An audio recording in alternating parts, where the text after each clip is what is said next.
Thank you, baby. I don't think even when I was in special ops I could breathe that long. It, it's a blessing and it's a gift, and today I probably need it more than anything. Probably one of the hardest, at least one of the top 5 hardest lessons I've ever had put together. And if it wasn't for obedience, I wouldn't have done it. But you do what he tells you to do. He actually doesn't tell me to do anything nowadays. This is what I'd like you to do. And I know if you don't have that relationship, then you may not think that's the way it is. But with he and I, we have our own relationship, as you do. Greetings in the Lord Jesus Christ. He is everything if you are one of his children. Words can't describe your relationship to him. Words can't describe my relationship to him. And each one of us are unique in his eyes. Welcome in our wisdom warriors, our sage warriors, and intercessors from around the nation and in other countries around the world. We are so grateful and humbled by you being together with us as our family. I'll get in today to this teaching, and I'll make comments throughout. On our family, I want to do, this is the 14 to 17 inches of snow we did get about 5 inches. And because of the situation this week and the previous week, which I'll talk about, my nurse, Kimberly, was also snow scooper, Kimberly. She was, I was trying to put this together several times. She went out and shoveled snow, and she told me that night, she goes, I don't think I can lift my arms. I felt so bad. I know that should be me out there, and yet it was her. So welcome in today. That's it. That's the front yard. You can see the backyard with our Angel. She's been with us a long time. She's covered, and so is the little grilling area. We are so thankful to be able to have a home of our own after leasing for so many years there in Texas.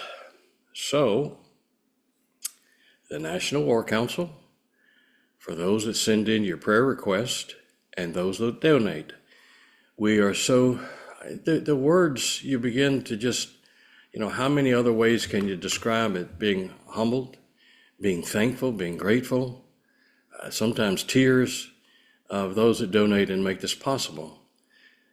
Then the others, there are many, many that watch for years that have not done anything. And that's also sometimes, it bothers me. But that's the way it is. But also in that same thought, I told this to you last time, Ecclesiastes 5, 4 through 5. When you vow a vow to God, do not delay paying it. For he has no pleasure in fools. That's his word, not mine. Pay what you vow. It is better that you should not vow, that you should vow and not pay. And I put that word vow, 5088 in the Hebrew, out of Ecclesiastes, generally any kind of gift offering or a promised gift. And I'll say this, our ministry, and I look at it and I treat it, and this is the way it started, holding up little pictures from a color printer, that it was going to be family, and it was going to be a place of learning meat of the word. Otherwise, I wouldn't have come out of the studies and things that I'd done and share what he teaches me. And it was going to be family and people that made any type of snide comments, or sometimes they want to post their doctrine. Those get deleted, and if they continue, they get blocked from the site. But our ministry is no different than others. When you, especially if you believe that the Lord has called me as a prophet and a watchman, you need to be very careful when it's a prophet, because a prophet is treated much more severely by God, and we're accountable. But also those, and I remember with Elisha and those that were making fun of him and called him an old baldy, and there's a whole teaching behind that. But don't let us being a family and sharing together, and I think of it as me coming to your home and being with you.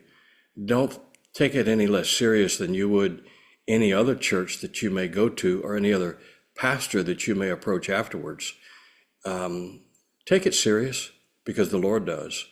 So be very, very careful when you make a vow. I don't need you unless you're writing as a prayer request and telling me all these things that you owe and debt and need to get.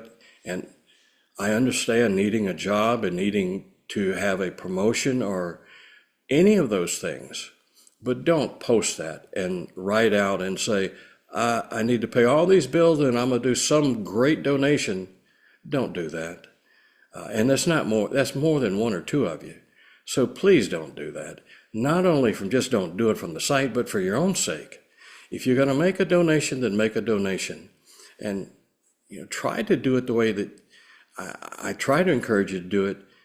Don't make a big fanfare of it. Just do it and let your reward be in heaven. Those that have donated a little or those that have donated a lot, we thank you. But I will not steal your blessing from above by pointing you out or calling you out. It's different with gifts. When you send us something and you take your time with quilts or blankets or making something, this, for example, I don't know how it's going to show up the lights are out. Today has been a difficult one, but this, our friend, the gifts that God gives to you, use them.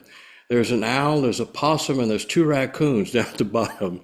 And I had talked about our catch and release program, and she had done that. And then one of our other friends, I don't know if you can see it because of the light, she went online and found this metal 1111, and it so blessed Kim and I that that's where it's going to stay. The lighting will get adjusted. And you see that bright one over there is 1111. She said it has some dents in it, and she tried to take out the dents. You know what those dents made it even more precious. So 1111, when you see that, as I do, Jesus said in John 11:11, let's go see Lazarus, our friend. And that's the night he confirmed to him. He said, you are my friend. And he said, but I want you to tell that to the family as well. So when you see 1111, and you've seen it on clocks or wherever you go on your cell phone, that's just a subtle message to you. He is your friend. So thank you for those that give, but be careful is all I'm saying. Not only for just get it off, but for your own sake, because all those things he knows. So I'll get into this. I couldn't get the lights together. You said bright spot, January 22nd, 2020. I can bring this in, I hope.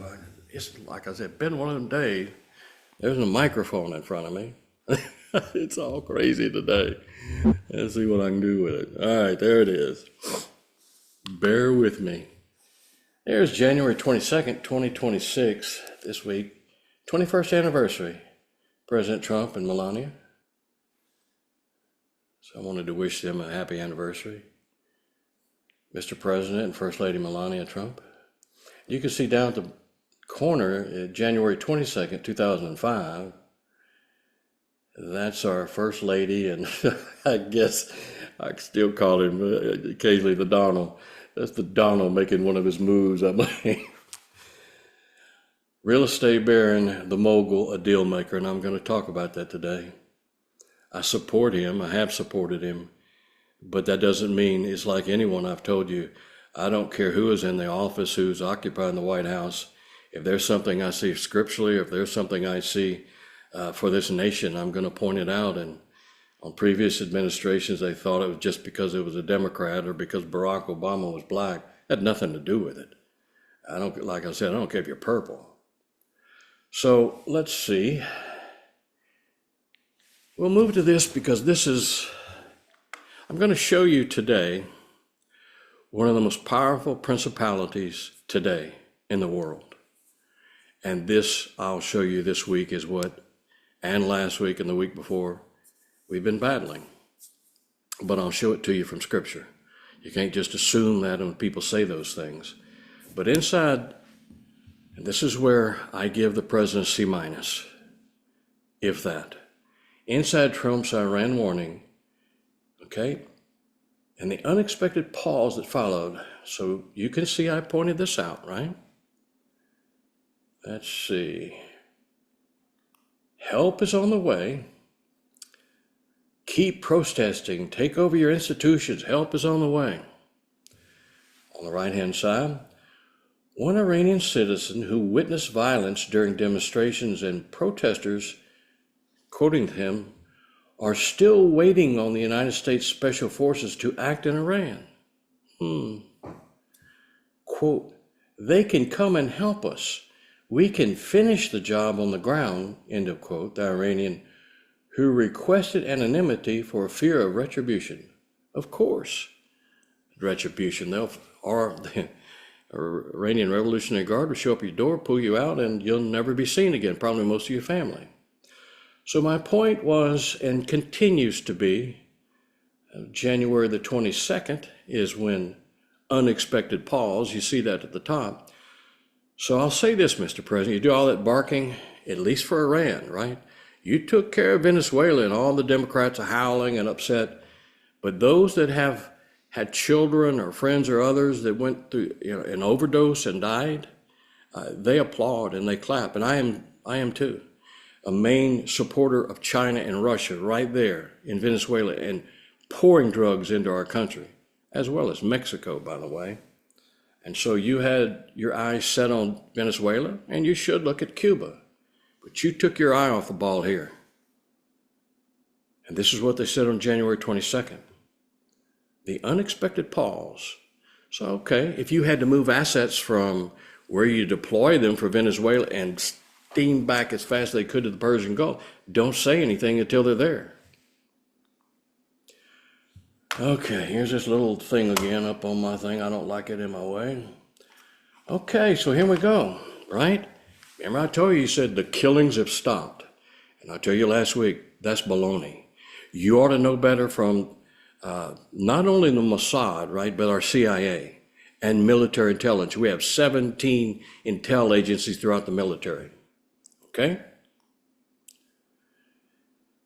Reports up the top, Iran cracked down among deadliest and among times, right? And it said last time it could be, I don't know what they said, 2,500, whatever it was. No, this is what I said was more reality during my prayer time. A 2-day crackdown says, and this is quoting their article, right? There it is down there. As many as 36,500 Iranians, a death toll placing it among the deadliest short-term mass killing documented in modern history. Okay, so he says that he was going to hang 800 people, and you got word that he didn't do it. That's switch and bait and deceive, and I'll cover that today. They lie. They deceive, okay? And you say, well, I'm not going to. Followed by an order of Allah Khamenei, the supreme leader, to mercilessly crush nationwide protests, quoting that, by any means necessary, including accounts of wounded civilians executed inside hospitals, living victims stuffed in body bags, and a surgeon who described the scenes as a nightmare, unlike anything he had seen. And I assure you, surgeons in Iran have seen some stuff. Why am I covering this? Because nobody else will. You know the mainstream media is not going to cover it. You know pastors are not going to cover this behind the pulpit. This is not a sermon. Well, the sermons amount to about 20, 25 minutes, and you forget it by about Tuesday and Wednesday. But it sounded good. Another check mark off their box. So let me continue. Iranian security forces, usually the IRG, or Iranian Revolutionary Guard, a bunch of thugs, shoved wounded protesters still alive into body bags, transported them to forensic facilities, and executed those who showed signs of life. Oh, no. Maybe I need to send these things to Melania, right? Because she seems, as she did with Ukraine and the children there, she seems to get it. And she has the ear of the president anytime she wants it, right? As my beautiful bride has mine. So maybe I should just say to the First Lady, Melania, right?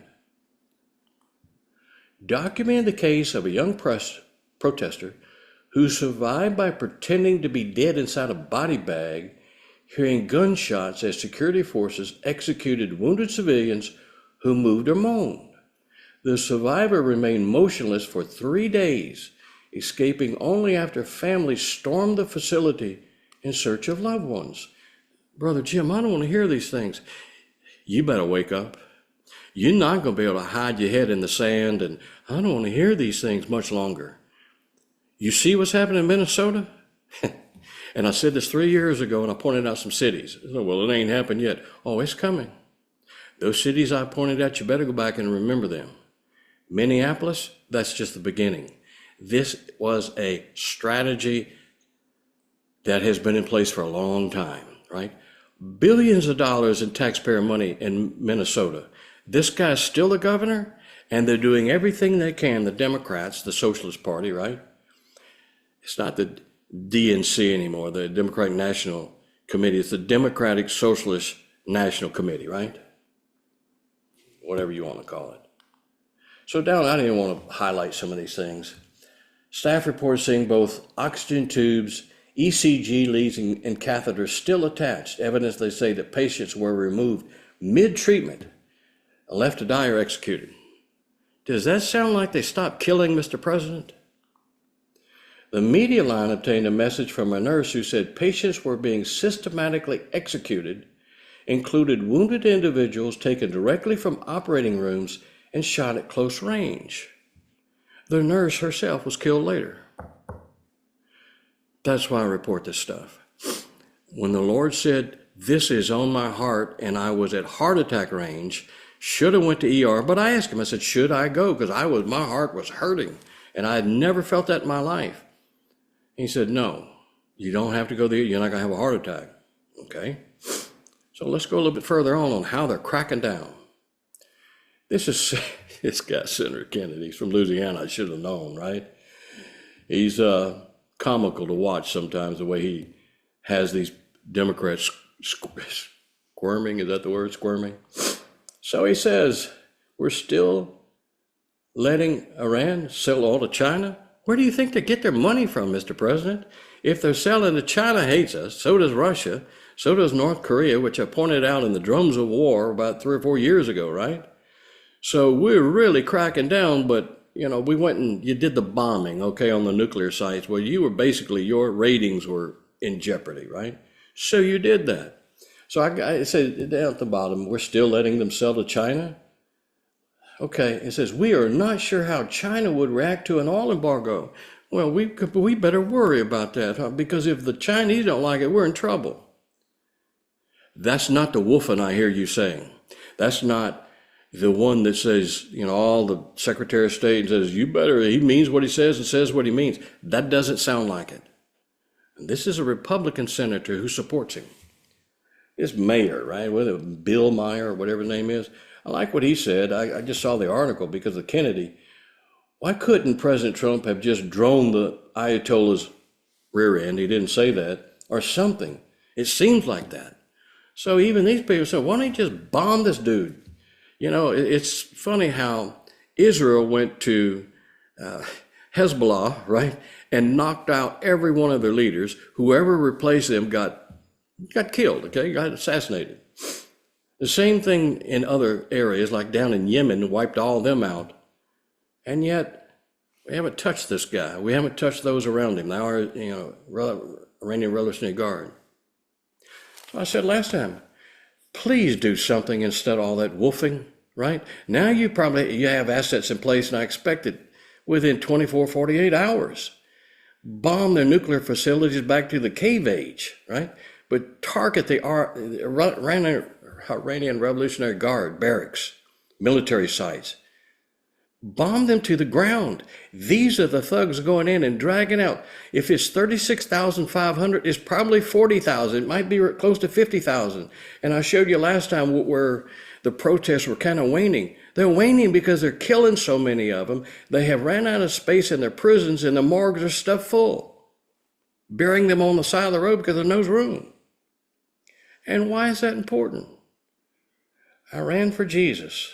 Now, how authentic and all these things, but I know at night, this is what he tells me. He says, they are coming to me by the thousands in Iran and in other areas, the Philippines, right? But in Iran, where they're being hunted, persecuted, killed, These are our brothers and sisters, by the way, who are out protesting for freedom. Protesting for freedom. It says down at the bottom, 18-year-old Iranian Supreme leader's daughter goes viral, and it says, Jesus appears to 60 plus students. Oh, see, all over the place. Cuba, Haiti, and all over the world. When you look at that and you start promising these people that help is on the way and you keep protesting and they're being killed by the thousands, right? And their families are rounded up and killed, all their possessions taken, that's an atrocity. LinkedIn, this was on LinkedIn. I still am a member of LinkedIn, but I'm not active in it. I get messages every day. I ran for Jesus. So this was on the 20th. I saw it. It was the day before earlier, and I covered up the face and the name.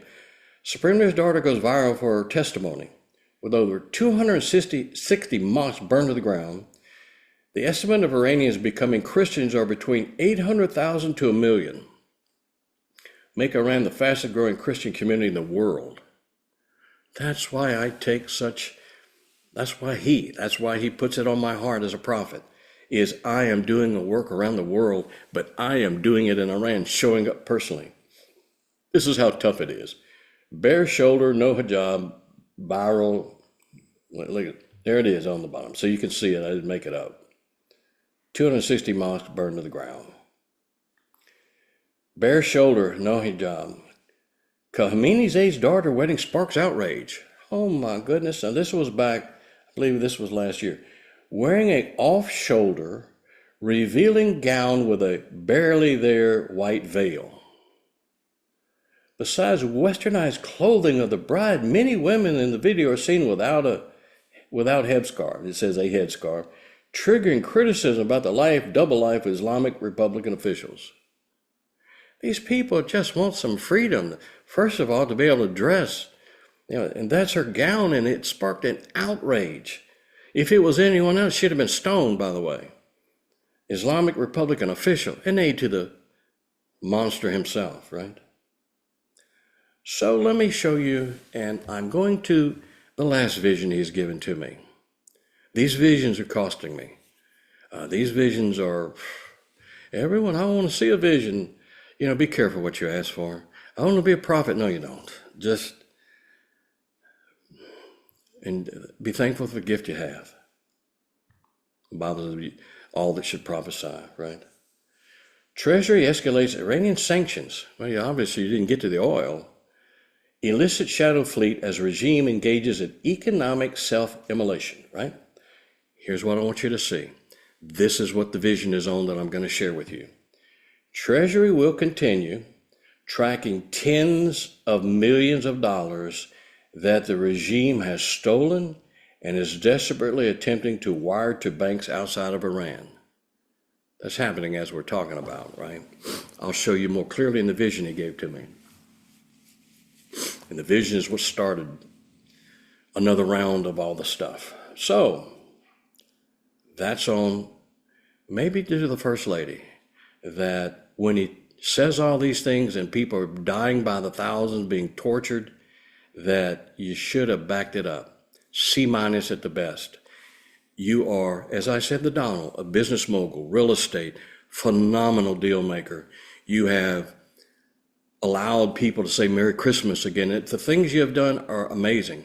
There are others, your desire, as I told you 6 months ago, you'll never get the Nobel Peace Prize. They hate you. They hate the United States. They gave it to Barack Obama for stepping in office doing nothing, right? But they hate you. They do not like Americans, by the way. So you're doing everything around the world, which is good to try to stop this stuff, but you're not going to get the Nobel Peace Prize. They just denied you, by the way.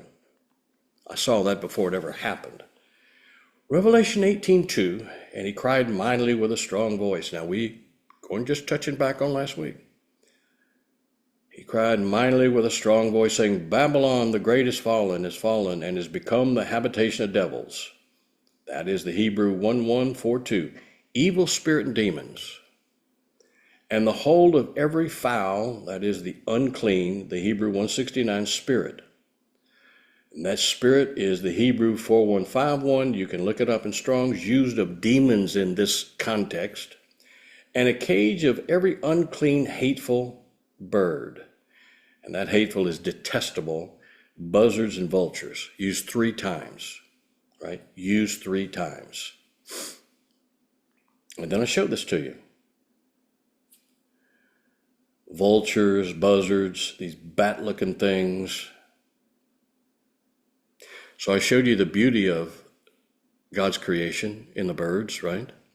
Then I had to see this. Whenever, from a prophetic standpoint, if he shows me the glory, and he shows me creation, it shows me something in the heavenly with the spiritual, then there's always the counterfeit, right? Because that is who Lucifer is, those within the fallen ranks of angelic and demons. They're the counterfeit, right? Fallen angels. Their foot soldiers are demons, spirits, evil spirits, wicked spirits. 2 different things. Unclean birds. There's Leviticus 11. I'll try to back it up with scripture. When you see these people teaching and they say all these things, they have no scripture. Be careful. Just a warning. Leviticus 11, 13 through 19. Yes, it makes my teachings longer. What I'm going to do is on the website, when it's designed and we're talking, actually it's one of Luke's friends doing a website, I'm working with him so that every week after I do these, then they can be put on the website. They'll be up there. Each teaching will be up for 2 weeks, and then each week, these notes, PowerPoints, will be posted. I'm going to limit that, and there will be some type of fee for that, because otherwise people just use it and they won't value it in other reads. It takes me about 40 hours, a little bit more sometimes, to put one of these together. But I put in their scriptures so that you can see them. And this family, the Bereans, who we want the meat of the word, we look at scripture. We can't have enough scripture. So you can see in Leviticus, you are to detest these birds. And it goes on. It's interesting how if you break down the original, I go back to the original for you, they must not be eaten because they are detestable. The eagle it's not the eagle. You think, oh, you can't eat an eagle. It's a griffin or a vulture. So it's not as we think the American eagle, right? Even though they eat roadkill and everything else. The eagle, so it's a vulture. The bearded black vulture. The black vulture is an osprey, O-S-P-R-E-Y. The kite, which is a hawk. Any kind of falcon, which is a buzzard. So I went back to the original word. Every kind of raven, that makes sense. The ostrich, which is an eagle owl. The short-eared owl, which is a screech owl. The gull, long-eared owl. And any kind of hawk, the little tawny owl, I don't even know how to pronounce that word. Fisher owl or pelican. The long-eared owl is the ibis, abyss. The white little owl, the desert owl, the horned owl, the osprey, the Egyptian vulture, and the stork, the heron. And any kind of heron, that word is hawk. The hoopie and the bat. Revelation 18:2, 19:17, and 19:20, and all thee and the fowls were filled with their flesh. So you remember when all the stuff that happened with Gog and Magog and even further, the Lord calls the birds and says, come and feast because there'll be so many bodies, right? So all the fowls were filled with their flesh. Okay? So just to touch back on, when I said Babylon, there are people that look at it, and I'm talking about giving you both sides from most of the commentators. Some feel it's in Rome, the Vatican, right? Babylon the Great, the harlot. Not the beast itself, the harlot that rides the beast, okay? And others believe that it will be Babylon that's rebuilt, okay? So I showed you Saddam Hussein built his palace there on top of Nebuchadnezzar's palace, right? So that was from the active duty, the show that I had shown to you. That was the very night that we saw from the 15th that I had first taught this. So I went to Google, Google Earth to look at it, and you can see the palace. It says on there in that little dot, labyrinth of Nebuchadnezzar's palace. So in the 1980s, Saddam Hussein initiated a reconstruction project in Babylon, spending over $500 million. He aimed to legitimize his regime by associating himself with Nebuchadnezzar, whom he viewed as a historical figure of power, and he assumed that he was Nebuchadnezzar II, and he was going to rebuild that entire area back to the grandeur that it was before. So really? Yeah. Saddam siphoned millions in the rebuilding. I want not only in the teaching, but I give you history of that part of the world, so that not only that we can see from the Bible, but also from archaeology or from history, so you can get a good feel for that area. So there's also, I tried to teach a little history. So he siphoned off millions in the rebuilding push to have the reconstruction built on the foundation of the original site. He originally was going to put $1 billion plus. The project was not nationalistic, but also narcissistic. All about him. There was megalomania involved in that, says whoever this is. Saddam wanted every Iraqi to know that he rebuilt Babylon. The point is that it's not just an archaeological reconstruction of the city of Babylon for the sake of science and history and the past. It's an idealization of the history for the purposes of cementing of the legitimacy of the regime's presence. This is a mural it was in his palace on the left. It says a mural depicting Saddam Hussein and King Nebuchadnezzar. Always he's having a shotgun shooting. Well, that's him. And it says, when Saddam heard that Nebuchadnezzar had stamped the bricks of ancient Babylon with his name and titles, he ordered that the reconstruction mimic this practice. To this day, in the maze behind the southern palace, scores of bricks are stamped with a declaration. In the reign of the victorious Saddam Hussein, the President of the Republic, may God, Allah, keep him the guardian of the great Iraq and the renovator of its Renaissance and the builder of his great civilization. The rebuilding of the great city of Babylon was done in 1987, right? So you can see that's his name, the one individual is pointing to, and that's just one of the areas within the palace. He had his name and emblems everywhere. He's a pretty proud guy. Until he was found in that hole hiding. So we covered Babylon, right, as they rebuilt. And then we moved to jinn. This is from active duty, the jinns, right? According to the Quran, the jinn were created. So this is from, like I said, secular television, not a Christian-backed television show. And this is what these 3 active military people saw at the time, 2 different accounts that we covered. So he says the Quran, right, were created, and also mentioned a hadith text. So I'm showing you, and I'm talking about Islam, okay? The Quran and hadith text, which I covered. So this guy, I wanted nothing more than to get he didn't heck out of there, right? He wanted out of Dodge, as we said in the military, as fast as we can get. So he talked about when 2 of them went down the basement, rushed us, knocked us both on our rear ends. He was cold as ice. I was a Marine and scared of nothing. I was terrified of this thing. Looked at my friend, and it was the first time I'd seen fear in his eyes. He saw what I saw. It was almost like we had released something. We went upstairs to a sleeping bag and never said another word about it. The code of silence you don't talk about with others.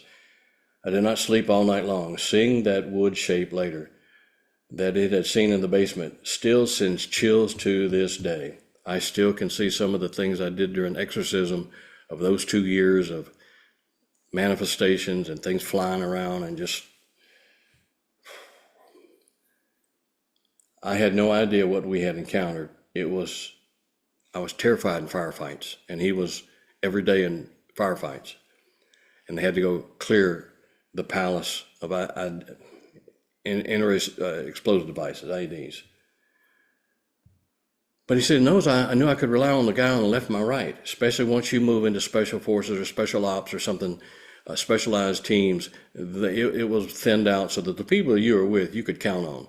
I think of the upper end of that with recon, and then others with different Delta and all those SEALs.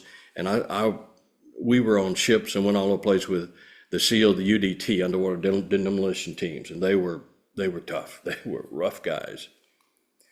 Lastly, in 2003 in Iraq, the series reported that a United States Air Force serviceman may have seen a jinn in a shelter. He initially saw Iraqi soldiers who were seen as ghosts or residual energies when he saw a muscular 12-foot tall figure with beady eyes that charged and passed through him before passing through a wall. And jinn is a supernatural being from Islamic and Arab folklore that exists alongside humans and angels in a hidden, unseen world. That's that world I'm telling you about. It's a parallel dimension. It's unseen. And I have shown you many a time. You go back when Elisha, they came to Dothan, the Syrian army, to take him captive, and he could see in the invisible realm all around him chariots and fire, and horses and chariots of fire. The host of heaven were there. Okay? And I told you this, Ronald Blaine Rohan, 26 years active duty, and this is, he had a chilling account. This is while serving at Balad Air Base in Iraq. Go back to Iraq, right? With something he believes could be a jinn. Back in the days when he serviced, right? And this is when he said these things came out of the wall like shadows. And he said, I thought I was seeing things. Of course, you think, I'm going crazy, right? What is this? He just took a break from what he was doing. And said on the left, they had emblems on their shoulders. To the right, then the shadow slowly turned into human forms. That's on the right, turned to human form. The bottom, you could tell details on their uniform emblems on their shoulders and medals on their chest. And then on the right are ribbons hanging off of their sleeves, okay? And he talks about being shot at every day. He said, I said, he was being shot at it every day. You didn't know if the next time you walked outside, you're going to hit with a rocket or mortar, right? He said, I would rather face that than that thing that was inside that shelter, okay? So when it was all done, he was still so shaken up. When he came back, he said, I conducted research. He said, a mythical creature, and he has all those jinn. I concluded that this thing was a jinn, okay? So I covered some things that nobody wants to cover, right? Like, oh my goodness. This is, I said again, this is not a Christian network, right? This is secular. And I pointed this out. IBLIS, also known, is the leader of the prince demon of the devils in Islam. I'll show you differently. According to the Quran, Iblis was thrown out of heaven after refusing to prostrate himself before Adam. So it goes on and on. He says that he is often compared to the Christian concept of Satan. It says both figures were cast out of heaven according to their respective religious narratives. You can see it on the right, the prince of demons, the Iblis, jinn, in Islamic mythology. So, in a previous lesson, we reviewed falsehoods in the Quran and had these. Now that's something, what was that one guy, Solomon, he wrote a book, Satanic Lies or something like that, and they put a bounty on him. He had to go into hiding for years. Previous lesson reviewed falsehoods in the Quran and hadiths regarding Jesus and the promise of 72 virgins in paradise. Then jinn and the demonic in Islam, and now other principalities and demonic, right? Just a few to cover, right? So there's a jinn, according to some of the images that come out of Islam. The jinn is like a genie for some people. You rub that thing and it comes out and gives you wishes. See that in his hand. I remember we watched, and that was the most witchcraft I think I'd ever known. Didn't know it was witchcraft. Is I Dream of Genie. I watched it all the time. And Samantha would be bewitched. Nowadays, the people laugh at those and think, but that's all I knew at the time growing up, shows that we watched. Okay? So that's jinn. That's Arabic for jinn. Now let's go to this guy. What do I know? Not fear. For you can have knowledge and understanding. Okay? Beelzebub is in the Bible. I don't know if I covered this Beelzebub. You remember they accused Jesus. He said, he's casting out demons by the authority of Beelzebub. And Jesus said, are you kidding me? A house divided against itself cannot stand. So this Beelzebub, they acknowledged it, and they accused that of Jesus being the head of the demons, right? known as Lord of the Flies.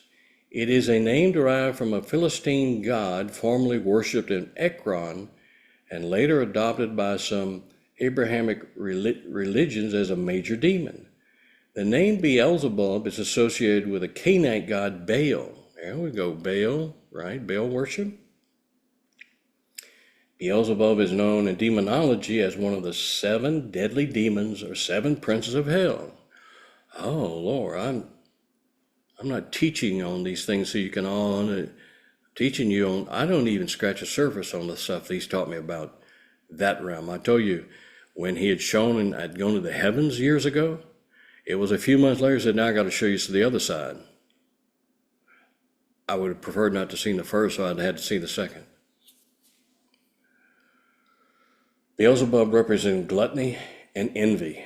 The dictionary Infernal by occultist guy Duplancy at 1818 described Beelzebub as being capable of flying, known as the Lord of the Flies, or Lord of the Flying Demons. See, I'm covering this because what you're seeing in Iran, backed by the supreme leader, the Mullahs, Iranian Revolutionary Guard, they are the hands, remember? They're the glove, I'm sorry. They're the glove that evil demons come into. Orchestrated, directed by angels, fallen angels, demons come into the glove humans and their life is possessed. And they do according to what evil wants them to do. The atrocities that you see going on in Iran and other parts of the world are demonically led. Now let me say this, that can't be. Same thing in Minnesota. Same thing all over the country when they are going after ICE, when they are doing the job the president told them to do to get people that are illegal out of the country. And many of these are gang members, these that were released from prisons in other countries, insane asylums, all that they could get rid of in their countries that were a drain or a problem, they sent here. This is the priority in getting them out. But you can see the Democratic Socialist Party doesn't want them out because many of them are voters. And guess who they vote for?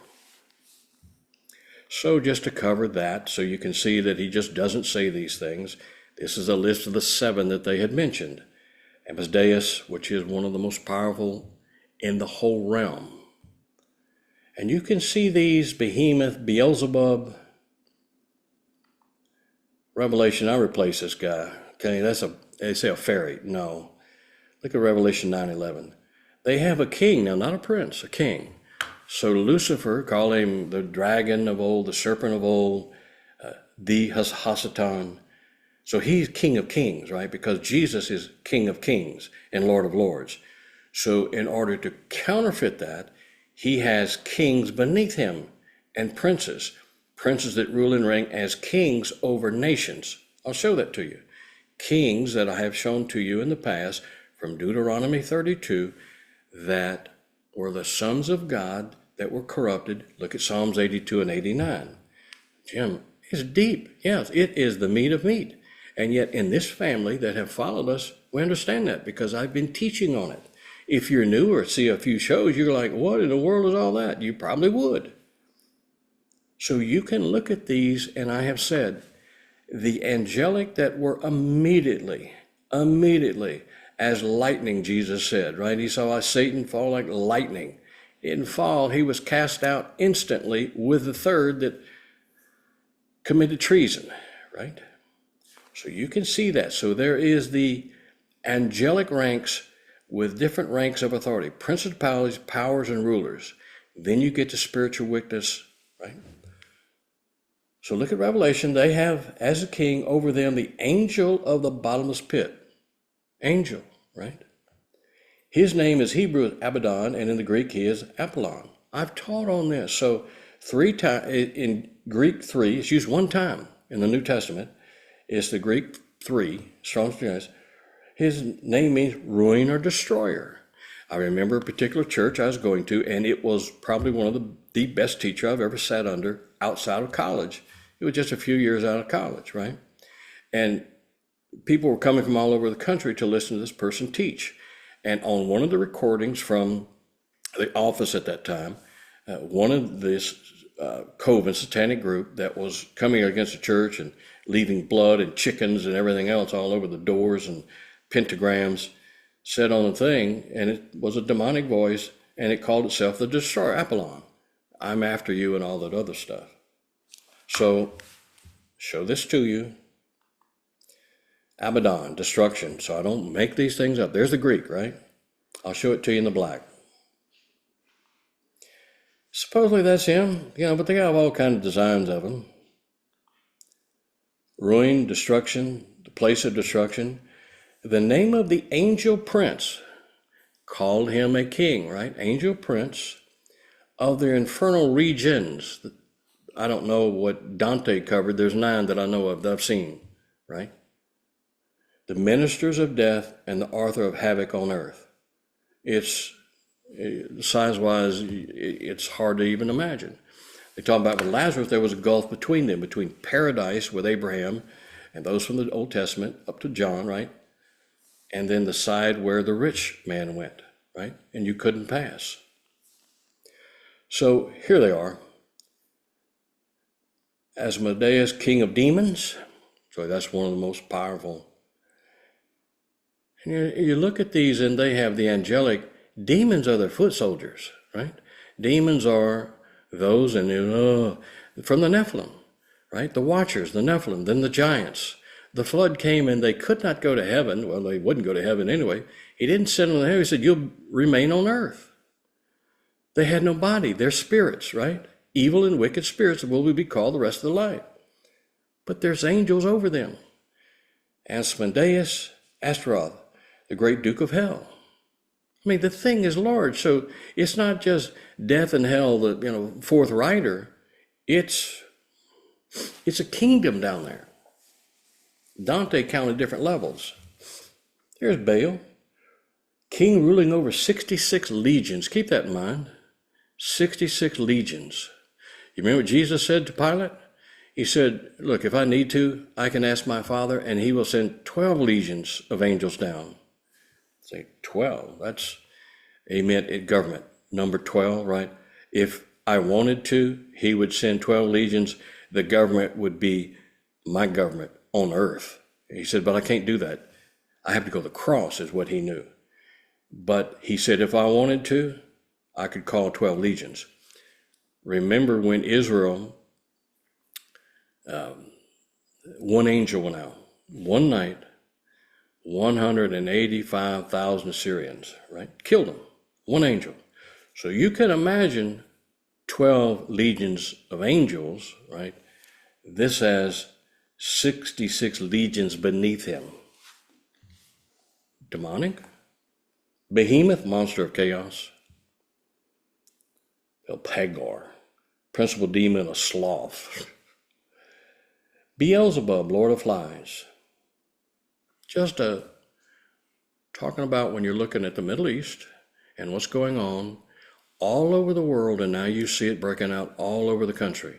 No one wanted to hear about it. No one wants to hear about it today. These are just people. No, they're not. These are people. And Jesus said very simply, you are with me or you are against me. You are either filled with the Spirit of God or you are filled with the Spirit of Antichrist. I can see the spirit of Antichrist all over the nation now being manifest like never before. Well, in the 60s and 70s, they had a lot with Vietnam, right? But this is over illegal aliens, subsidies, living in hotels, and these people, it has been shown, Minnesota, driving expensive cars, living in expensive homes, millions and millions scammed off. So let me move. So demons in ancient Persia. Demons in ancient Persia were a significant part of their mythology and folklore. So that's why I'm covering it, right? We started with Iran, Persia, and I'm going to finish with it. Were a significant part of mythology and folklore. They were supernatural entities that were believed to have been created by whoever, the evil counterpart, the creator of the world. The ancient Persians believed that demons had the power to cause harm and misfortune to humans. Okay? So you see that down at the bottom. At the top is the warfare that I will allude to or show you in just a minute. Right? You have an angel fighting against a prince, evil prince. So remember, they can shapeshift. They can shapeshift. The Quran, demons can shapeshift and form into human-looking beings. According to the Quran, they can also procreate with women. You see that thing on the left? That's the demon of hell from, I believe, the Lord of the Rings. When I saw that, when Luke and I watched the Lord of the Rings, I said, yep. So when I've covered all that, okay, when I have covered all of that,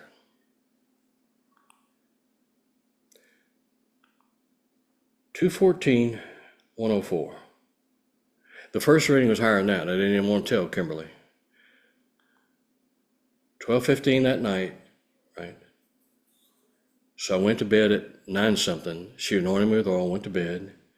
That was on the 15th, the broadcast to you. I said my heart hurt, and it hurt so bad I asked him at 10:15, I said, am I having a heart attack, Lord? Do I need to go to the hospital? I don't want to be, stupid about this. I want to, he goes, no. And he told me, you're feeling the hurt that I feel in mine, but by a small measure of what's going on in Iran. So after this teaching, right, and then another. So 1/20/24 through 26, this past week has been the entire week the same way. Back to a week of hypertensive crisis. Not able to broadcast yesterday. The night before, which would have been Saturday night, no sleep, and the whole night was that. And I know Kimberly didn't get any sleep. I mean, you're at the point where they tell you to go to the hospital in the emergency room, and she kept asking me, did he tell you anything? I said, no, baby, he's not saying anything. I didn't have that same heartache, but my blood pressure was through the roof. That's not on me. That's not like I'm some great thing, okay? Let me say that. This is nothing on, how great spiritual Jim is. No. This is about you or me speaking out, telling the truth, right? In love, and some of the pushback you can get. Say, well, that's you.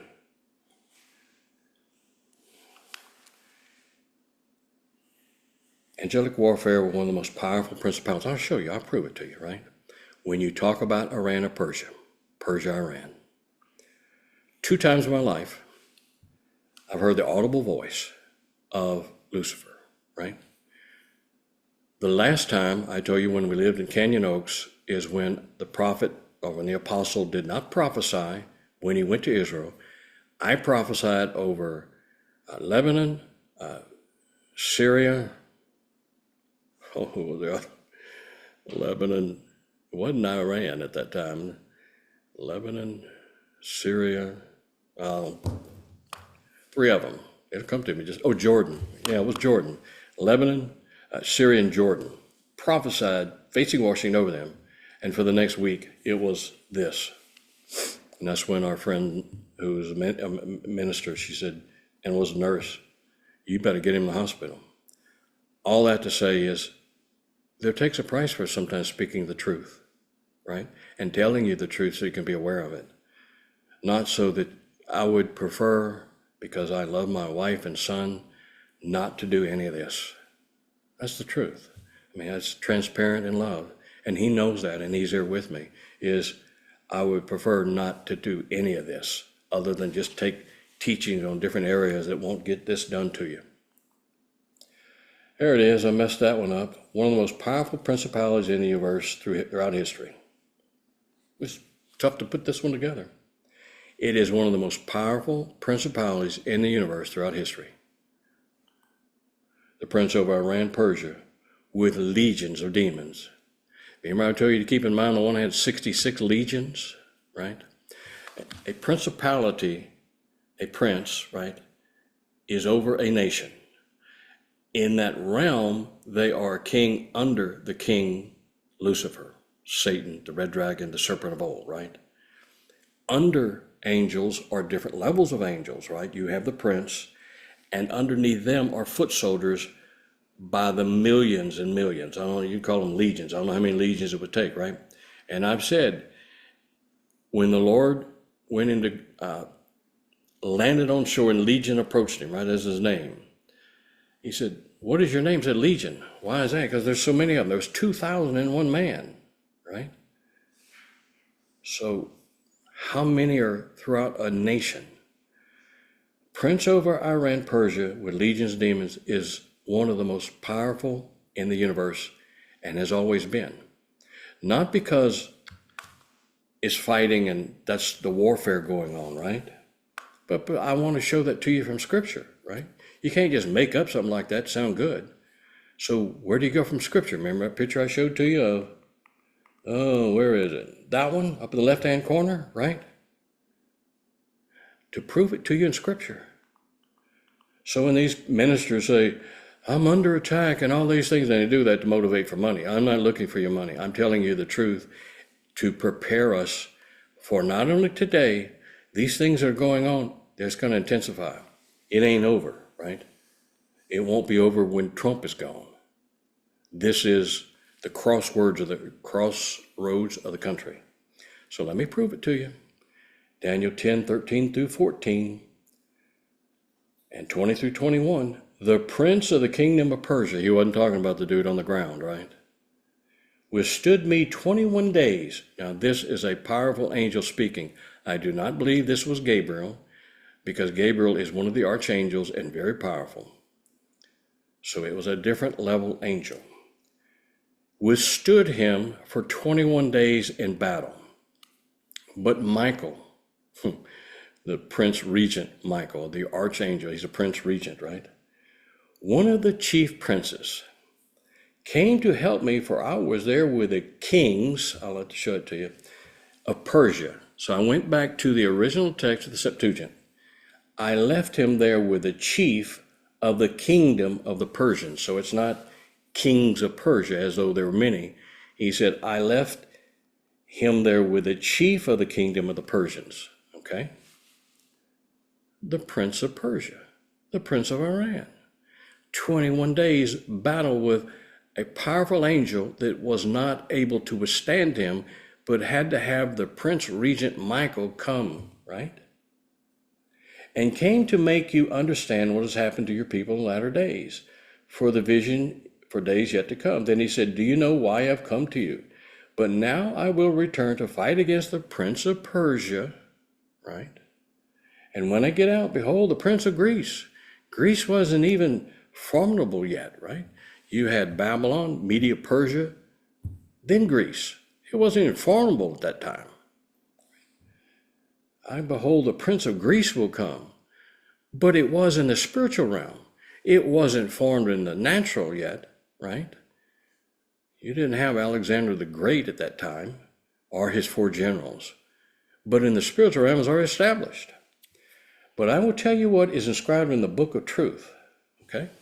So to show you from Scripture, one of the most powerful forces in that realm today is the Prince of Persia, which you see the killings and the slaughter going on today, and has been. And they will do nothing, right? They will not leave office, and I'll show you what they are able to do. So back up just one thing to show you before I get into vision. The black obelisk, Shalmaneser III. It's a black limestone. I try to teach you history, right? Along with this, and the vision has camels. So I want to show you a little bit. Neo-Assyrian sculpture with many scenes and bas-relief inscription. It comes from Nimrod, right? We said this was Nimrud, in northern Nimrud, ancient, and it says Kalhu, in northern Iraq. There we go to Iraq again. In commemoration of the deeds of Shalmaneser, it is on display at the British Museum in London. So there you see it. You see at the bottom right. These rulers had to, build temples and pyramids and to themselves. So you see down at the bottom, I don't know how well it shows up, camels. This is on this thing, the obelisk. It's on 4 sides on the top. I want to show you camels because camels, it was in this dream, in vision. There's another camel, right? This is a dude used a camel to plow. And there's riding a camel, and there's some pottery looking thing of a camel. Now, see if I can describe this vision to you. It's on the 21st. Blood pressure started on the 20th, even the 19th, really. 21st, 125. So it would have been that night, right? The 20th. But actually, I saw the vision at 125 in the morning, so it would have been in my notes on the 21st. But think on the 20th when all that starts skyrocketing, right? The vision. See if I'll read that and explain it to you. Wednesday the 21st. Sand towards nightfall over the horizon, a long caravan, there are about 400 of them, of black camels with long shaggy hair, fur-looking stuff with elaborate blankets and decorations, very expensive. See if I can talk about that. So the Lord says, I'm going to show you something. And we are in this vision. He's to my left. And I know that I'm standing in sand. I mean, in these, it's just like you're here, right? I mean, everything is intensified. Your smell, your sight, your hearing, everything is more heightened. And you know things there that you would know in the natural. You can talk to each other, but as it has progressed over the years, I don't have to verbally say anything. I just communicate with him. He communicates with me. So I see in the horizon, I see sand dunes, right? And in the horizon, I see a caravan going in that direction. I see the sun in the very back going down. And in the shadow of it, I can see a long, long caravan. But it's light enough that I can detect these were black camels. I didn't know they had a such thing as a black camel, but they were black. So that's like, really? And then I could see they had like fur. They were shaggy looking. That's another thing I didn't know. So in visions, you will often see something that you're not familiar with. Sometimes you're very familiar with. Most of mine is something he'll show me that I'm not familiar with. And then he'll have to explain it, or I'll look it up later in history or in somehow research to see if that was valid, okay? So there were about 400, as long as I could see, and I thought it was about 400 of them. The camels were, like I said, black, and they were draped with these, it wasn't blankets, but intricate designs, and the reins on the camels, and they had all kinds of crescents and stuff. You could see this thing was very expensive. Some had riders, others were camels with heavy packs. So when I saw them, some had 2 or 3 camels behind them with just packs. And then you'd have a rider and the same thing. So it was a long line, and it was a caravan. And they had, like I said, some had, the ones with the riders didn't have so much on it, but it looked like it. But the pack camels, they had a lot on them. And you could see it was, just large bundles. So above them in the air, now this is spiritual realm, were vultures, right? Above and guard, so there were vultures all in the air when I was looking at this. And on the outskirts of the caravan, you could see soldiers, guards riding on camels. And you could see weapons on them. And for 400, there were a lot of guards on the outside of it, all around the caravan. And the Lord said, and we looked at that and saw that. He said, you know what they're doing? I said, I have no idea who that is. And he said, that's, and he told me. He said, they were stealing gold, precious stones, and millions of dollars. You remember the article that I had shown you? It says where they're transferring millions of dollars out of the country to other banks. Well, this is before that article, right? This article I showed you was, I think, on the 26th. So this is when he showed to me on the 21st. He said, right now they are stealing all the gold, the precious stones, and millions of dollars. He was showing me a caravan versus transferring it out, okay? So far distance were many aircraft. So I could see then, he showed and shifted, that in a desert area where this caravan was heading was 3 or 4 football fields maybe, but there was 12, 15 aircraft. These aircraft weren't normal looking aircraft. These aircraft were, and go back to what he knew and how I would identify with it, were aircraft. I remember I grew up watching Star Trek, and these were the Klingon looking aircraft, the bird of prey. And I remember the bird of prey from watching those. It had a cloaking device that could be invisible. Pause for a minute. Cloaking device, invisible warships. Why is it that we see UFOs, UAPs, which I'll cover soon, with testimony and video footage?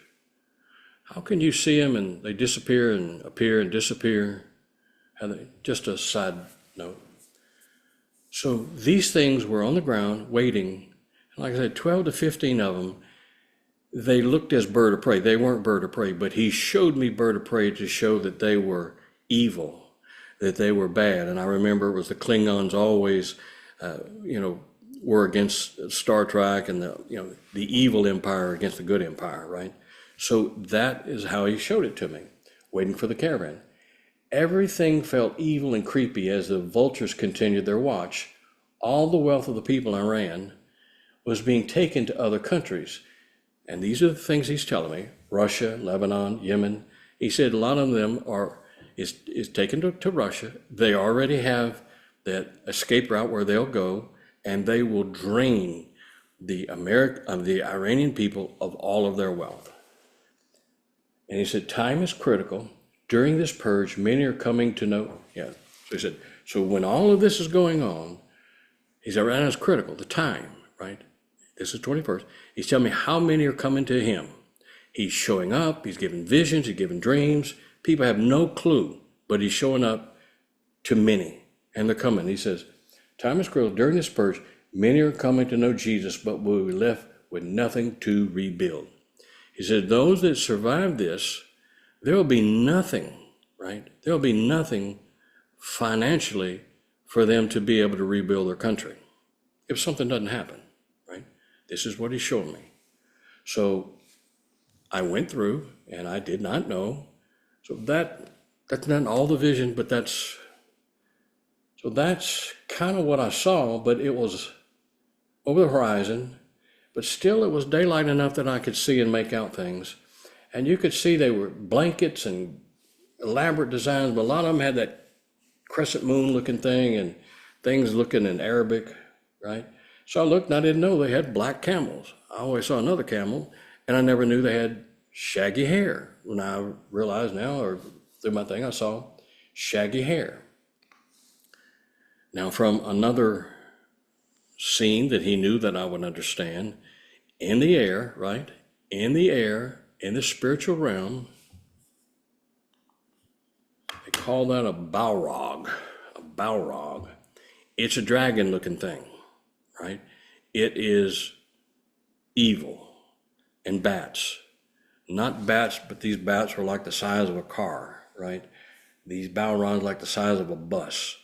They were everywhere in the sky above this caravan and over the desert area where they're going to.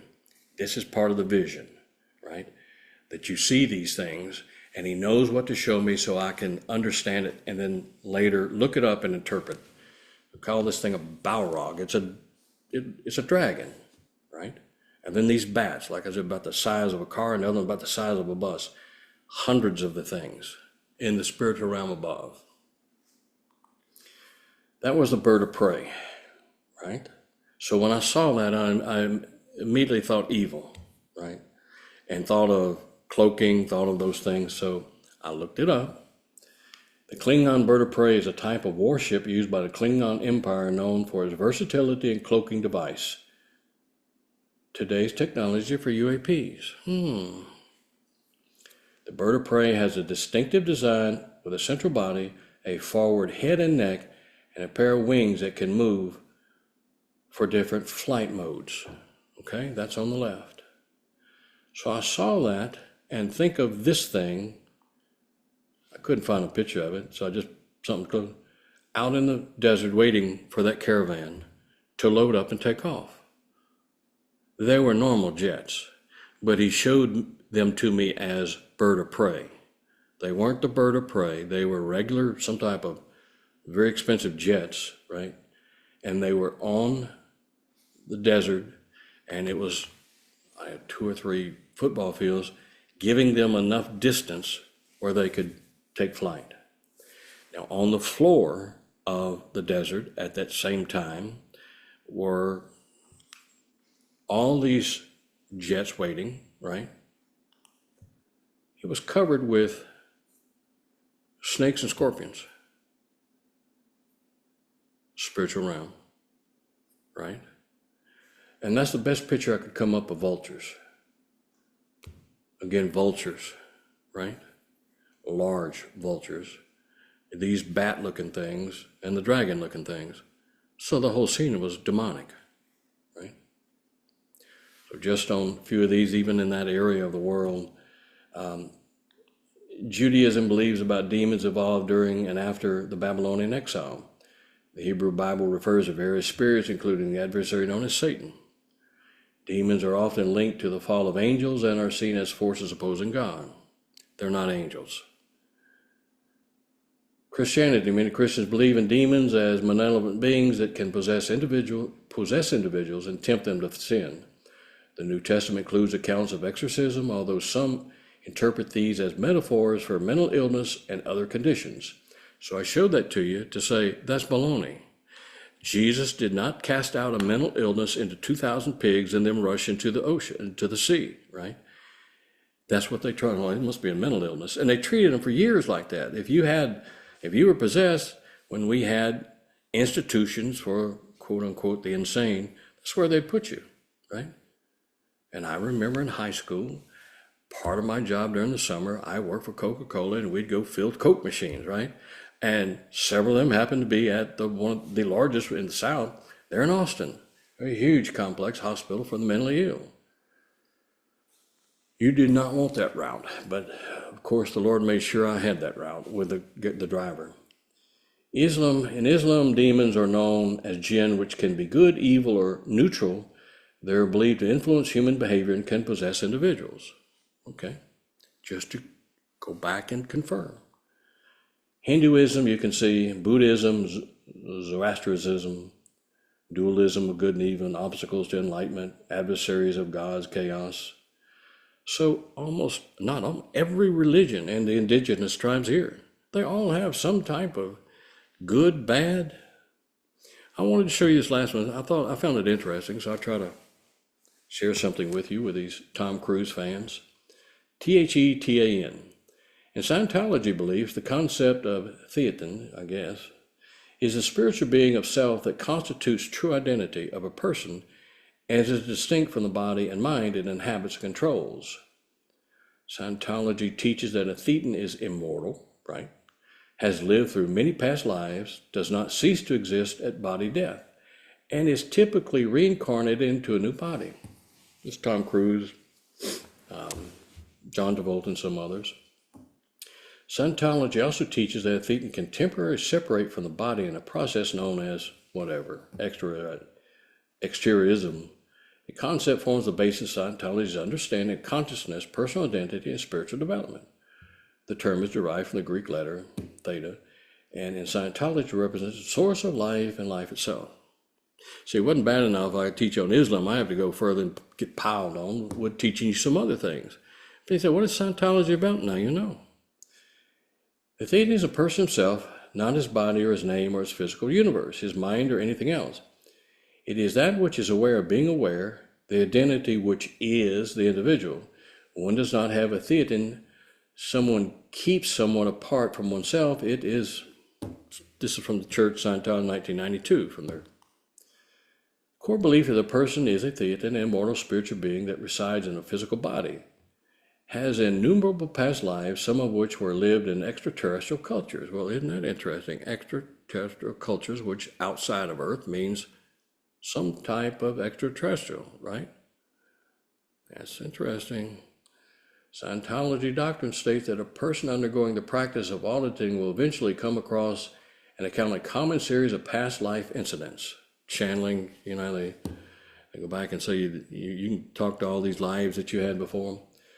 Scientology describes itself as the study and handling of the spirit in relationship to itself, others, and all life.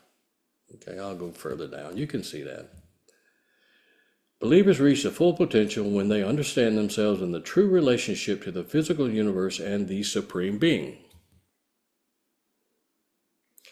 Scientology believes that man is basically good, that he is seeking to survive, and that his survival depends on himself and his attainment of brotherhood with the universe. Let me show one other before I get to. You remember Ali Baba and the 40 Thieves? Something I remember it. I heard the name, Ali Baba and the 40 Thieves. He reminded me of that during the vision. Ali Baba and the 40 Thieves. I said, Lord, that's been a long time since Ali Baba and the 40 Thieves. Just take a minute. Ali Baba and the 40 Thieves is a folk tale in Arabic added to the 1001 Nights in the 18th century. Arab, right? Ali Baba and his older brother, Qasim, are the sons of a merchant, and after their father's death, the greedy Qasim marries a wealthy woman who becomes well-to-do, living lazily on their father's business and his wife's wealth, as do the Mullahs. Ayatollah Khomeini, the Mullahs, the clerics, they don't do anything. They live on the people's wealth and spend the people's wealth. Billions of it. Billions to support terrorist groups around the world. And here in the United States, by the way. As I said before, there are at least 30 terrorist cells in the United States. As do the Mullahs. No wonder you'd remind me of that. Ali Baba marries a poor woman and settles into the trade of a woodcutter, just a commoner. Qasim and his wife resent Ali Baba and his side of the family and do not share their wealth with them. Common people versus the clerics. One day Ali Baba is at work collecting and cutting firewood in the forest when he happens to overhear a group of 40 thieves, or the 400 camels of thieves, visiting their stored treasure. The treasure is in a cave, the mouth of which is sealed by a huge rock. It opens on the magic word, "Open Sesame." I've heard that before. And it seals itself on the words, "Close Sesame." When the thieves are gone, Ali Baba enters the cave himself, and although there is a vast amount of riches stashed inside, he modestly takes only a single bag of gold coins home. By the way, they call the black hats in Israel, and wearing all them black hats, and they don't work either. They get paid a stipend, and the people resent them greatly. So he only takes a few gold coins. Ali Baba and his wife borrow his sister-in-law's scales to weigh their new wealth. Unbeknownst to them, Qasim's wife puts a blob of wax in the scales to find out what Ali Baba is using them for, and she is curious to know what kind of grain her impoverished brother-in-law needs to measure. Thought you'd like to finish the story.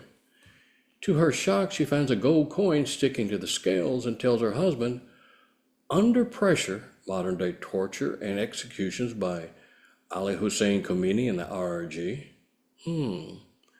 from his brother, Ali Baba is forced to reveal the secret of the cave. Qasim goes to the cave, taking a donkey with him to take as much treasure as possible, greed. He enters the cave with the magic words. However, in his excited greed over the treasure, he forgets the words to get out again and ends up trapped. Only if that could happen to the 400 camel riders. The thieves find him in there and kill him. When his brother does not come back, Ali Baba goes to the cave to look for him and finds the body quartered, with each piece displayed just inside the cave's entrance as a warning to anyone else who might try to enter. Ali Baba brings the corpse home, where he entrusts Morgana, a clever slave girl from Qasim's household, with the task of making others believe that Qasim has died a natural death. First, She purchases medicine from someplace, telling him that Qasim is gravely ill. Then she finds an old tailor as Baba Mustaf, whom she pays, blindfolds and leads to Qasim's home. Overnight, the tailor stitches the pieces of Qasim's body together. Ali Baba and his family are able to give Qasim a proper burial without anyone suspecting anything. Qasim's wife does not find out about the cave or the treasure. Thought you'd want to know that interesting story because those are the things God shares with me that I think he has a sense of humor. So let me cover this as I try to close. Olam. You remember I told this to you before? There's Olam on the left. Strong's 5769. Everlasting forever. Olam. Okay? Everlasting forever. There's the Strong's. You can see it down below. God says, I am who I am, everlasting. On the right, 342, Ibam. Enmity and hatred. The everlasting hatred. I've taught on this, right? It's not like the Hatfields and McCoys. It's not a squabble like you would have anywhere else. This is the everlasting hatred. Few understand it in the Western world. Very few. I'd almost say if any. Very few understand this in the Western world. Everlasting hatred, right? Allowing bound. It's an everlasting hatred and it will never end. Okay? It's not something you can go and settle. Isaac, Ishmael, right? Hagar, Ishmael, you're gone. Jacob and Esau. Out of rebellion, Esau goes and marries into other tribes, which is not something he should have done, right? He scorns his birthrights, sells them to Jacob, and then his blessings are stolen. So let me clarify this very clearly. In the Middle East, and with those that practice jihad, those that practice under Islam, jihad, those that follow strictly the Quran, this is the everlasting hatred. I'm going to show it to you. But also let me point one thing out. If it offends you, it offends you. Kushner, this guy down the bottom, Steve Whitcloth, I don't care what his name was. They have no clue. These are Middle East negotiators, by the way. This is the one Kushner said, well, we can get 50 billion and we can settle all this with the Palestinians. We'll make sure Hamas has good paying jobs. I guess Mr. Kushner didn't understand that they were siphoning off millions and billions of dollars from other Arab countries, from the United States, from the United Nations. When it was given for humanitarian reasons for the Palestinian people, they stole it like they steal the food, right? Humans, spirit, glove, right? Evil, demonic. So when they go over there and they want to negotiate and offering all these incentives, it's an everlasting hatred. It's a religious thing that you don't understand. Both of these are Jewish men, by the way, Wyckoff and Kushner. But they have no clue about the history or the background of the everlasting hatred. So they go in with their great, amazing talents, and they're going to negotiate with the Palestinians, with Hamas, with Iran.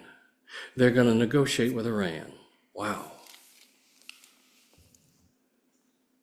A very corrupt, he and his wife, by the way, individual that I have pointed out in the past, where his building 666, right, miraculously received a 99-year, $1.2 billion lease in advance. I don't care who's the president or who they bring, Hunter Biden, I don't care who they are, right? So does the Quran, Islam, and Hadiths permit Muslims to lie and deceive? Let's finish it out. Muslim scholars teach that Muslims should generally be truthful to each other, unless the purpose of lying is to smooth over differences or gain the upper hand over an enemy. We're the great Satan. Israel is the little Satan. That would constitute enemies for Iran, Syria, any of those practicing, right, under the Quran. There are several forms of lying to non-believers that are permitted under certain circumstances that best know being Taqiyya. The Shia name, these are Shiites, right? That run Persia, Iran. These circumstances are typically those that advance the cause of Islam. In some cases, by gaining the trust of non-believers in order to draw out their vulnerability and defeat them. Non-believers are anyone that does not practice Islam, right? Sharia law under the Quran. Here's the Quran. 16:106 establishes that there are circumstances that can compel a Muslim to tell a lie. Quran 3:28. This verse instructs believers not to take those outside the faith as friends unless it is to guard themselves against danger, meaning that there are times when a Muslim may appear friendly to non-Muslims even though they should not feel friendly. I'm just telling you the truth in the Quran that obviously Kushner and Witkoff and Jason Greenblatt, all these other, they have no clue. And you're sending these same people back over and over and over again. And they keep lying to you and deceiving you. Quran 9:3, Allah and his messengers are free from the liability to idolaters. That'd be you and me. The dissolution of oaths is with pagans who remained at Mecca following its capture. They did nothing wrong but were evicted anyway. Just talking about some examples. Quran 66:2, Allah has already ordered for you the dissolution of your oaths. He knew ahead of time you'd had to lie. The circumstance for you betraying your word are not specified, leaving verse open to interpretation. According to this guy, if your vows prevent you from doing good or acting rightly or making peace between persons, you should expedite the vow. Presumably, whatever advances the cause of Islam would qualify as doing good. They don't know this stuff, and there's nobody, I guess, around fake advisory council or the fake office of whatever it is that knows any of this stuff to tell the president and keep sending this guy back over. Quran 40:20, a man is introduced as a believer, but one who has to hide his faith among those who are not believers. So you can pretend to be a Christian, but he's really not. So if it advances the cause of Islam, you can lie and pretend to be, but you're not really. Quran 2:225, Allah will not call you to account for thoughtlessness in your oath, but for the intention in your heart. So in other words, if your intention in your heart is to advance Allah or Muhammad and the Quran, it's okay, because he knows the intention in your heart, not what you're telling people. 354, and they, the disbelievers, schemed, and Allah schemed. A lot of them put planned. It's not the word planned, it's scheme, by the way. But in order to make it sound good, they would say, no, Allah plans. No, he schemes. And Allah schemed against them. And Allah is the best of schemers. If you believe otherwise, fine. I'm just showing you in the Quran and correcting what I've looked up research. But you can believe what you want to. The Arabic word used here for scheme or plot is makara, which means cunning, guile, and deceit. If Allah is supremely deceitful towards unbelievers, then there's little basis for denying that Muslims are allowed to do the same, right? And so we go to the other. The prophet said, war is deceit. The context is thought to be the murder of this and his 30 unnamed companions by Muhammad's men after they were guaranteed safe passage. There's a little different. So they said, oh, you can come on through, we'll give you safe passage. They lied and killed them. And they're giving instances of this so that these sages are giving you instances of what happened in the hadiths so you can understand. He who makes peace between the people by inventing good information or saying good things is not a liar. In other words, lying is permissible when the end justifies the means. Speaking from a position of power at the time, Allah confirmed that lying is permitted in order to deceive an enemy. The Quran defines the enemy as disbelievers, you and I, right? Anyone does not follow Islam. He did not hear the exemption was granted to anything what the people speak as lie, but in 3 cases in battle. We're in battle, right? Or they feel we're in battle, for bringing reconciliation among people, and the narration of the words of the husband to his wife, and the narration of words of a wife to her husband, in a twisted form in order to bring reconciliation between them. Recounts the murder of a poet at Muhammad's instance. The men who volunteered for the assassination used dishonesty to gain his trust, pretending that they had turned against Muhammad. This drew the victims out of their fortress, whereupon they were brutally slaughtered. See, all these pastors stand behind the pulpits, these politicians saying, it's a peaceful religion. They have no clue. And if they do know, then they're lying through their teeth. But the problem is they don't know. And they just go on what they hear. Okay? So you can see, you can go look up there, religion, peace. Quran. Look it up for yourself. So let me finish out. There is Ayatollah Khomeini, president. There is his self-appointed. This is on July 28, 2024. He became the president. This is the devil himself in front of the IRG military leadership. There's the mullahs. And they're, he's sitting over the side. This is the evil leader that right now are trying to steal billions of dollars from the Iranian people. If they are thrown out of power, which we will see if this president backs up his word with Iran when he told the people help is on the way.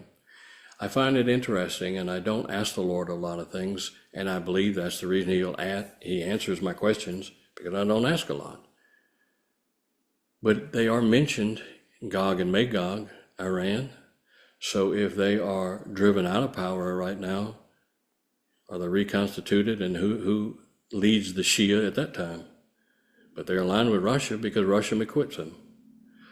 So just a thought, these are those that are leading the country, and at this point stealing everything they can out of the country, just in case the people revolt enough and they are removed from power. Report, Iran's Khomeini flees to fortified bunker, fearing U.S. strike. Okay? This is on the 25th, I believe. Khomeini hiding in underground shelter in Tehran, Iranian national earns. It's a heavily fortified underground compound. And my only thought on that is Jihad, Mortem, and the 72 virgins. Why don't these, I'm sure he would have legions of virgins because he's so important. But when they tell these young, impoverished, impressionable young men and women, boys, that they can jihad, have martyrdom, and go to heaven, paradise. As I showed you with the little boys that had to go through the minefield and had that key to heaven. He ought to be the first in line. And all the mullahs, instead of going to hide in these heavily fortified underground compound, they ought to be leading and showing the whole world how, he follows Allah and Muhammad. And lastly, for Oklahoma, I just saw this interesting this week. January 20th, same night that stuff started. This is in Broken Arrow, Oklahoma. And I know about this because Luke reports on all this stuff. Oklahoma citizens rise up against plans to build a mosque in their town. You should, in the United States, be able to, freedom of religion, right? People have seen enough of what happens in Iran and sees what happens in other states and these mosques. Doesn't mean they're all terror. Does not mean that. But these in Broken Arrow said, we've had enough. And you want to build that here? It ain't going to happen.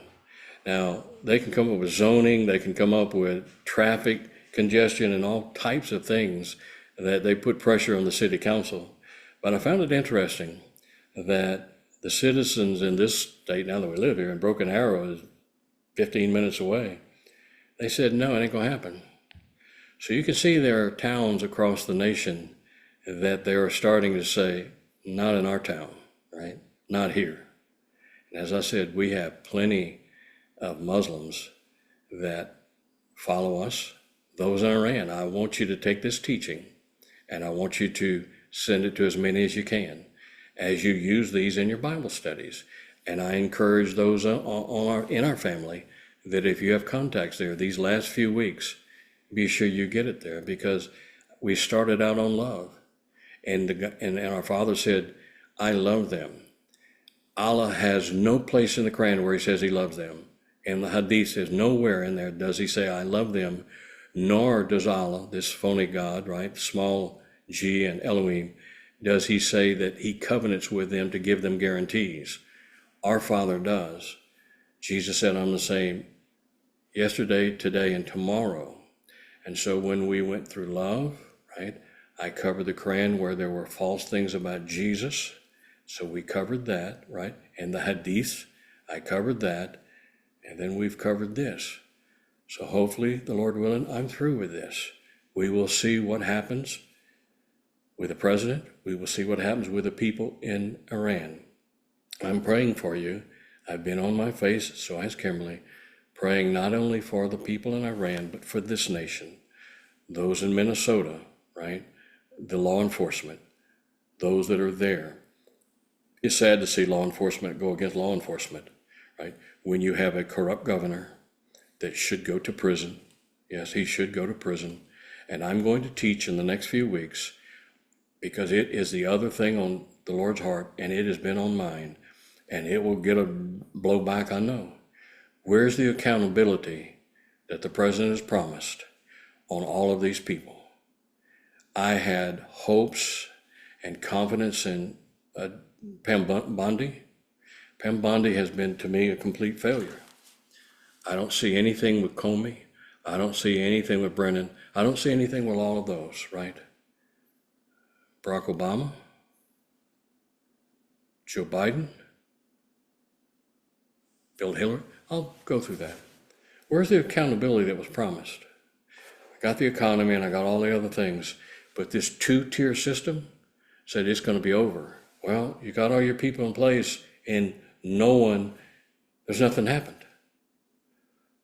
There is nothing that's happened. There's been a lot of talk. She couldn't even get, I'll talk about it the next time. Meanwhile, as my family, thank you for your prayers.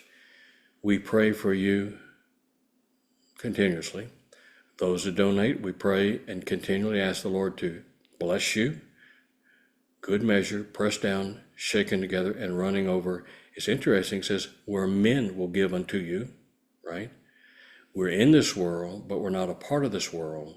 But financially, we live in this world, and we can get better jobs. We can get bonuses. We can get promotions, right? There are many ways our Father can bless us, even through this system. And I pray that it happen.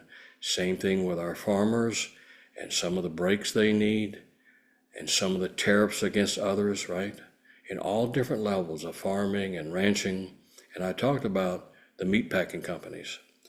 So until I see you the next time, we continue to pray for those in Iran and this family, for your peace, passes all understanding, for your safety physically from any pneumonia and all these other things that come around, but also your physical. There's a lot of violence. And then ask the Lord to bless you upon blessings upon blessings. So until I see you the next time, love you in the Lord Jesus Christ.